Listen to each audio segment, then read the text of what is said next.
Shalom, shalom, shalom, Israel. This your King and Shepherd KD.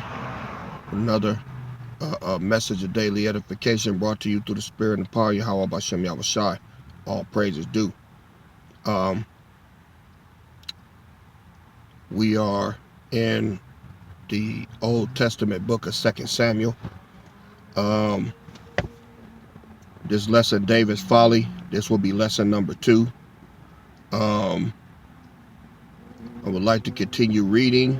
I believe we ended off in chapter 12, so we will begin at chapter 13. All right. This is going to go into how the Most High, through His infinite wisdom, put the architecture on David's punishment. Only the Most High could do something like this. See, Bible said the king's heart is in the hands of the Lord, and He turneth his heart in whatever direction he sees fit. All right. So that means that the Most High could put the spirit on somebody to just start fucking with you, man. He could put the spirit on you. That's why you can't get away from him, man. You want a job, you got somebody on there fucking with you. Now, I don't want y'all to start getting paranoid. Oh God, is that why I'm having problems on my job? Is that why? No.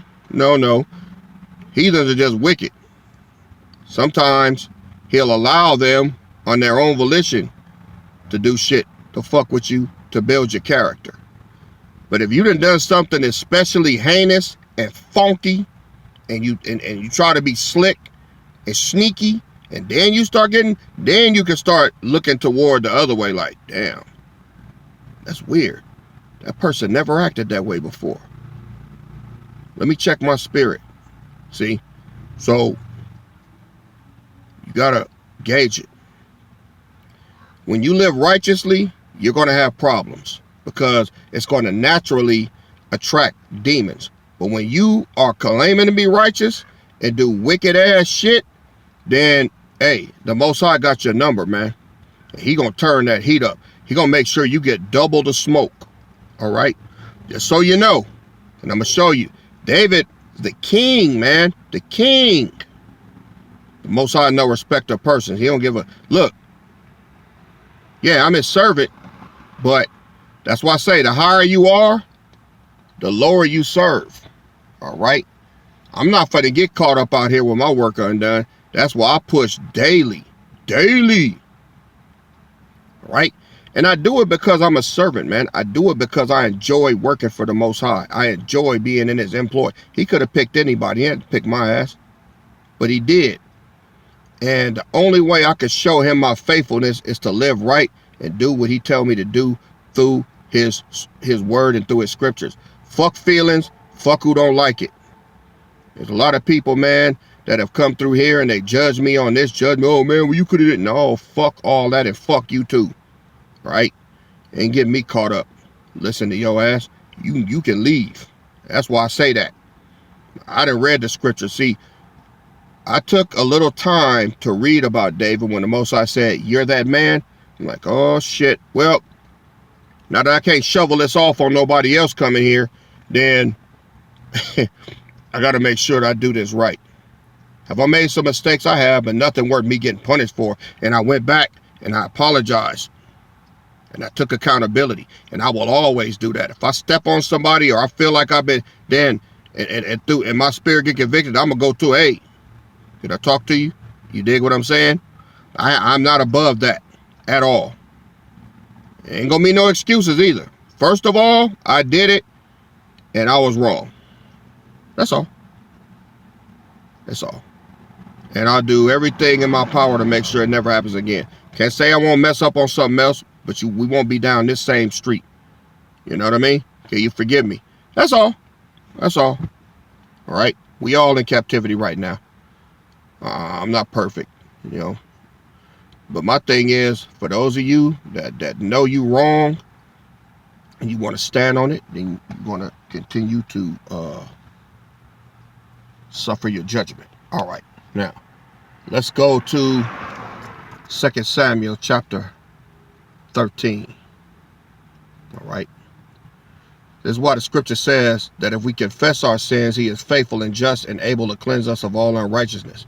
The only reason David didn't get whacked back then is because his eternal kingdom had to come through his throne. It's the only reason he didn't get whacked, man. All right.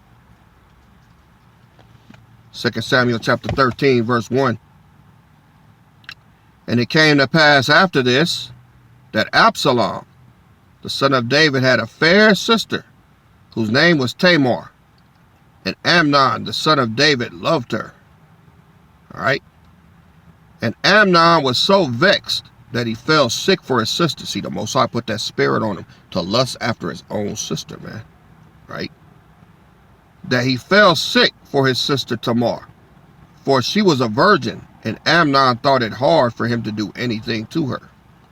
But Amnon had a friend whose name was Jonadab, the son of Shemiah, David's brother. And Jonadab was a very subtle man. And he said unto him, Why art thou, being the king's son, lean from day to day? Wilt thou not tell me? And Amnon said unto him, I love Tamar, my brother Absalom's sister.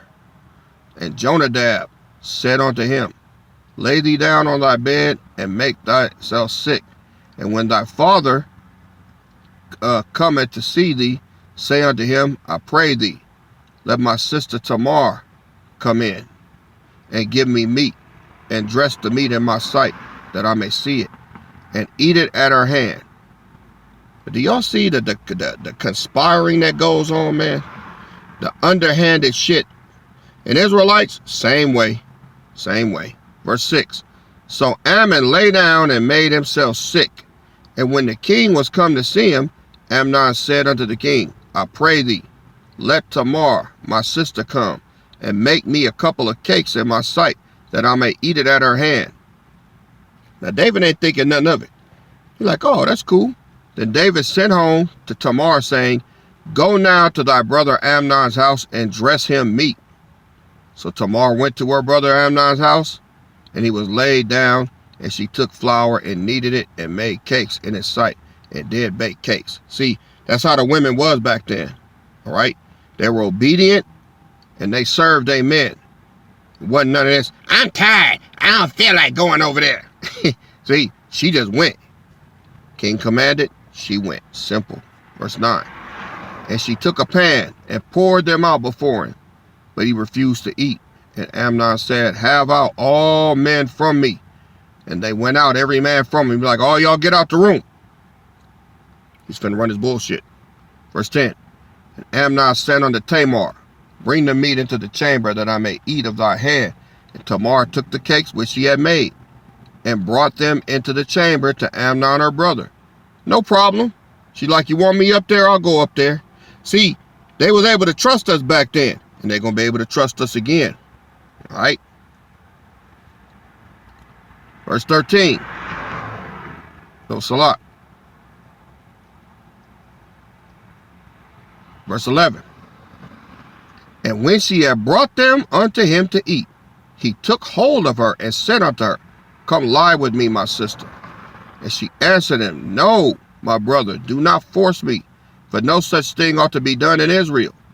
Do not thou this folly. And I, whither shall I cause my shame to go? And as for thee, thou shalt be as one of the fools in Israel. Now therefore I pray thee, speak unto the king, for he will not withhold me from thee. Now, all he had to do was ask. Get a translation comparison. New Living Translation. She said, Where could I go in my shame? And you will be called one of the greatest fools in Israel. Please, just speak to the king about it, and he will let you marry me. That's what he said. She said. And Salah, verse 14. Howbeit, he would not hearken unto her voice, but being stronger than she, he forced her and lay with her. So he raped her. Then Amnon hated her exceedingly, so that the hatred wherewith he hated her was greater than the love wherewith he had loved her. And Amnon said unto her, Arise, be gone. Man, treated her like a prostitute. Only thing, he didn't send her away with $40. All right, verse 16. And she said unto him, There is no cause. This evil in sending me away is greater than the other that thou hast done unto me. But he would not hearken unto her. Then he called his servant that ministered unto him and said, Put now this woman out from me and bolt the door after her. He didn't want to see her because by looking at her, he was convicted on what he did. See? And she had a garment of diverse colors upon her, for with such robes were the king's daughters that were virgins apparel. See, we even had our virgin young ladies dressed a certain way so the men knew that she wasn't espoused to anybody. Then his servant brought her out and bolted the door after her, meaning he locked it up. Verse 20. And Absalom her brother said unto her, Have Amnon thy brother been with thee? But hold now thy peace, my sister. He is thy brother.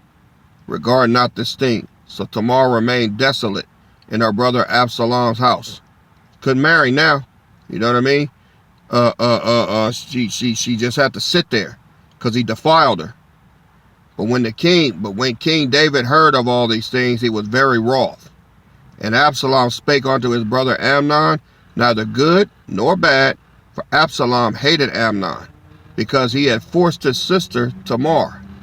And it came to pass, after 2 full years, that Absalom had sheep shearers in Baal-Hazor, which is beside Ephraim, and Absalom invited all the king's sons. Verse 24. And Absalom came to the king and said, Behold now, thy servant has sheep shearers. Let the king, I beseech thee, and his servants go with thy servant. And the king said to Absalom, No, my son, let us not all go, lest we be chargeable unto thee. And he pressed him. Howbeit he would not go, but blessed him. Then said Absalom, If not, I pray, let my brother Amnon go with us. And the king said unto him, Why should he go with you? See, he was oblivious to the schemes that was being plotted right in his face. But Absalom pressed him that he let Amnon and all the king's sons go with him. Now Absalom had commanded his servants, saying, Mark ye now, when Amnon's heart is merry with wine, and when I say unto you, Smite Amnon, then kill him. Fear not. Have not I commanded you? Be courageous and be valiant. And the servants of Absalom did unto Amnon as Absalom had commanded. Then all the king's sons arose, and every man got him upon his mule and fled. And it came to pass, while they were in the way that tidings came to David, saying, Absalom has slain all the king's sons, and there is not one of them left. Then the king arose and tare his garments and lay on the earth, and all his servants stood by with their clothes rent. And Jonadab, the son of Shimea, David's brother, answered and said, Let not my lord suppose that they have slain all the young men, the king's sons, for Amnon only is dead. For by the appointment of Absalom, this had been determined from the day that he forced his sister Tamar. Now therefore, let not my lord the king take this thing to his heart, to think that all the king's sons are dead, for Amnon only is dead. Now, he raped his sister. 2 years passed and David did nothing. You know why he didn't do nothing? Because he knew he was guilty of killing Uriah the Hittite. See, when you're guilty of something, you can't condemn somebody else about it. Well, you're not supposed to if you have any integrity. But nowadays, with technology and with the way things are, you got people that do shit, all right, and they do the same thing. But because you haven't caught them and you haven't seen it, they'll sit back and act like they ain't done nothing, man. And they'll condemn you for some of the same shit that they doing. I saw a video one time on TikTok, and this girl went through this man's phone and all this and all that and said, oh, you're doing this or you're doing that. But lo and behold, he had already went to her phone and saw what she was doing. So when he told her, what about so-and-so that you was with last week? And then she's like, see, tried to condemn him. And they got men do the same thing. Men are being dishonest and sneaky. But because nobody's seen them, see, there's no fear of the Lord here. See, the Most High is all up in this. Let's go back to 2 Samuel 13. Verse 34. But Absalom fled, and the young man that kept the watch lifted up his eyes and looked, and behold, there came much people by the way of the hillside behind him. And Jonadab said unto the king, behold, the king's come, the king's sons come. As thy servant said, so it is. And it came to pass, as soon as he had made an end of speaking, that behold, the sons came and lifted up their voice and wept. And the king also and all his servants wept very sore. But Absalom fled and went to Talmai, the son of Ammihud, king of Geshur. And David mourned for his son every day. So Absalom fled and went to Geshur and was there 3 years. 3 years. And the soul of King David longed to go forth unto Absalom, for he was comforted concerning Amnon, seeing he was dead. His son had to do what he couldn't do. See, when you a hypocrite, man, it puts you in position to not do the right thing. See, this is why when Yahushua saw the men that brought the woman caught in adultery, I told y'all this before, but they all dropped their rocks because they was all doing the same thing. They didn't bring the man. They just brought the woman, and they wanted him to okay them to execute her. He's like, well, ye without sin cast the first stone. When he didn't see the man, he knew that they was all guilty. Same thing. David said he was going to kill the man that took the little ewe lamb, but he was that man. See, how many of us are guilty as shit? We always pointing the finger at somebody else. To the Most High, got to bust you over your fucking head. Let you know, no, don't look around. Look in the mirror. You are that man. You are that woman. All right? That's where it's at. The Most High ain't going to let you slide. All right? Let's keep reading, y'all. Hope y'all not tired.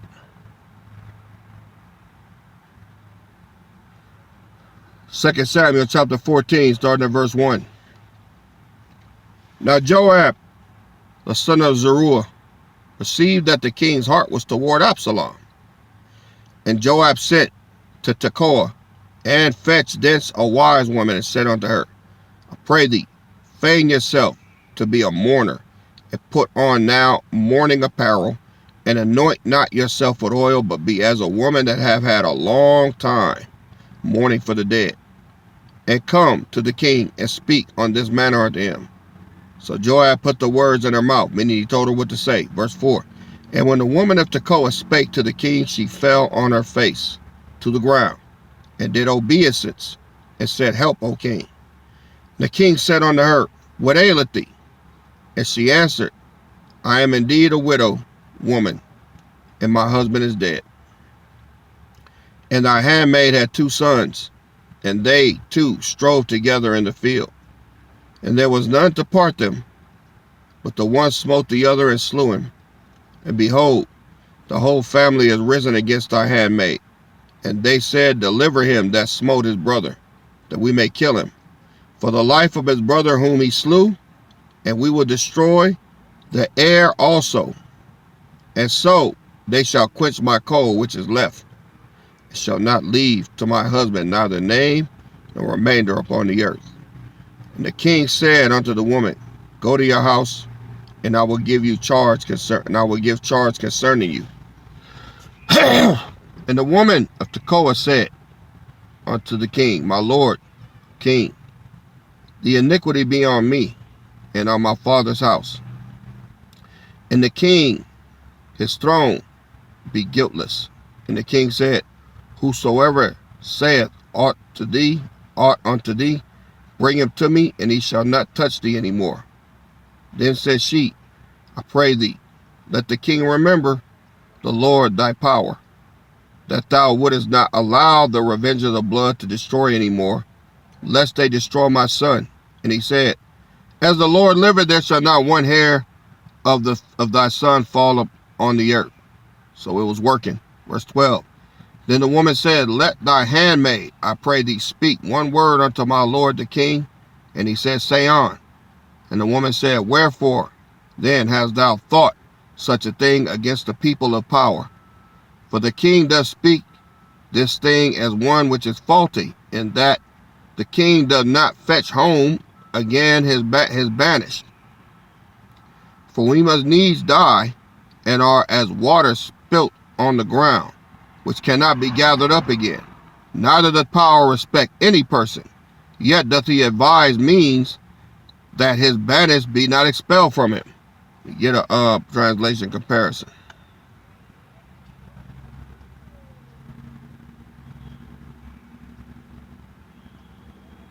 New Living Translation. All of us must die eventually. Our lives are like water spilled on the ground, which cannot be gathered up again. But the power does not just sweep life away. Instead, he devises ways to bring us back when we have been separated from him. All right, verse 15. Now therefore, that I am come to speak of this thing unto my lord the king, it is because the people have made me afraid.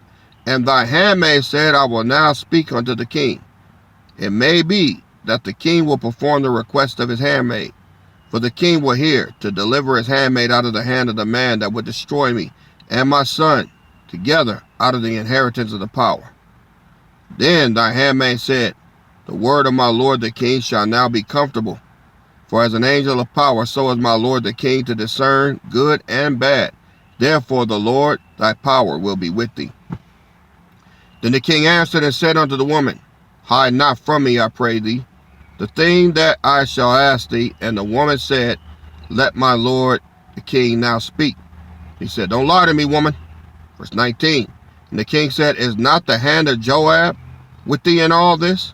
And the woman answered and said, As thy soul liveth, my lord the king, none can turn to the right hand or the left from aught that my lord the king has spoken. For thy servant Joab, he bade me, and he put all these words in the mouth of the handmaid, to fetch about this form of speech.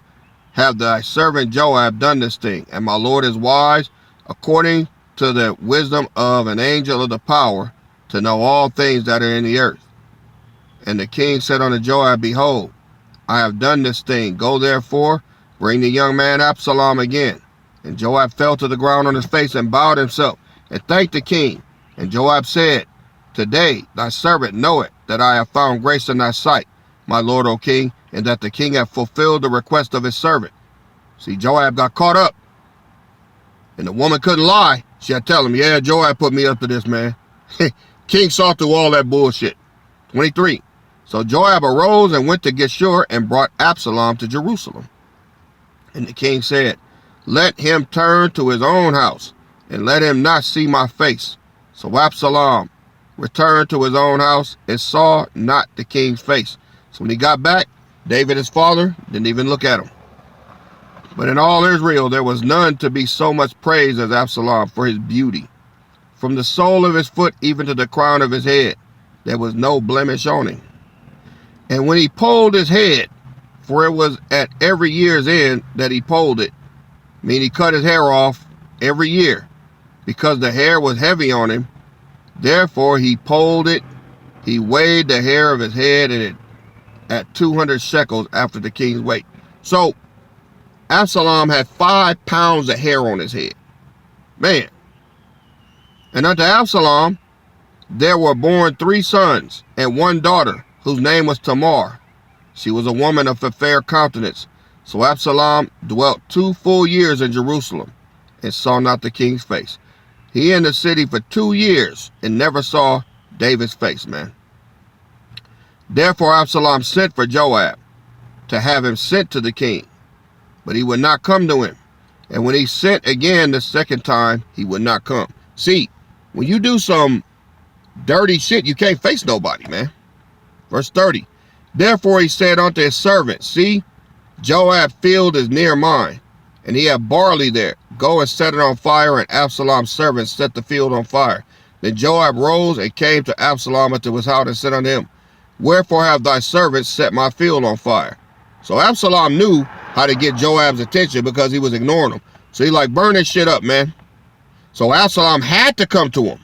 And it's what Absalom said. Verse 32. And Absalom answered Joab, behold, I sent unto thee, saying, come hither, that I may send thee to the king, to say, wherefore am I come from Geshur? It had been good for me to have been there still. Now therefore let me see the king's face, and if there be any iniquity in me, let him kill me. So Absalom said, if I did anything wrong, then let the king kill me. Absalom knew why his father was dodging him. He was dodging him because he did something wrong and he couldn't face him. Verse 33 and last. So Joab came to the king and told him. And when he had called for Absalom, he came to the king and bowed himself on his face to the ground before the king. And the king kissed Absalom. So Absalom still had, respect and everything for the position.